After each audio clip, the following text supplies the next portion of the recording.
তো আজ আমি বানালাম কাতল মাছ দিয়ে ফিশ ফিঙ্গার। খুবই স্বাদের হয়েছিল, তাই আপনাদের সঙ্গে শেয়ার করছি। প্রথমে মাছগুলোকে কিছু এলাচ, আদা কুচি আর লবণ দিয়ে ভালো মতো সেদ্ধ করে নেবেন। এবার কড়াইয়ে তেল দিয়ে পেঁয়াজ কুচি অল্প দেবেন এবং লবণ দিয়ে সেটাকে একটু নরম হতে দেবেন। তারপরে রসুন বাটাটা দেবেন, যাতে নাকি রসুনের যে কাঁচা গন্ধটা সেটা চলে গিয়ে ভালো মতো ভাজা হয়ে যায়। এরপরে অল্প আদা বাটা এবং তারপরে অল্প লঙ্কা বাটা আর অল্প গোলমরিচ বাটা দিয়ে ভালো করে মশলাটাকে কষিয়ে নেবেন। এইবার যে মাছগুলো বয়েল করা হয়েছিল সেগুলো আরও অল্প কাটা বেছে ভেঙে সেগুলোকে এই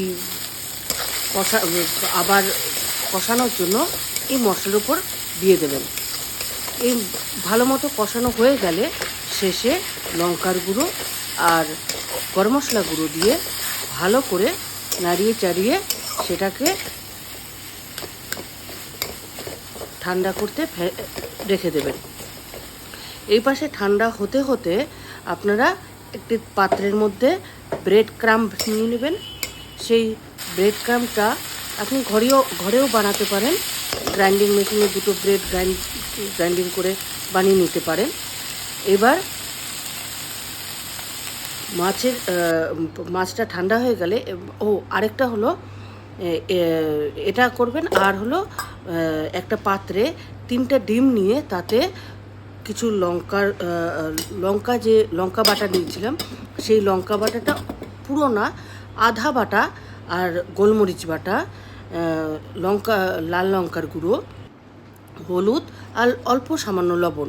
যেহেতু আমরা সব জায়গায় লবণ দিচ্ছি, তাই সব জায়গায় অল্প অল্প পরিমাণ লবণ দেবেন।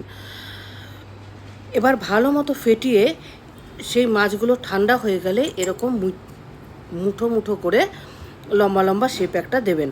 দিয়ে তারপরে ডিমের গোলার মধ্যে চুবিয়ে তারপরে ব্রেড ক্রাম্বে ভালো মতো ঘষে, যেভাবে আমি করছি এখানে দেখা যাচ্ছে সেভাবে করে গরম তেলে ছেড়ে দেবেন। এইবার দেখবেন খুবই স্বাদের হয় এবং এইবার তৈরি হয়ে যাবে আপনার কাতল মাছের ফিশ ফিঙ্গার, যেটা খুবই স্বাদের হয়েছিল। আমি নিজেও ভাবিনি যে এটা তৈরি করতে গিয়ে এতটা স্বাদের হবে।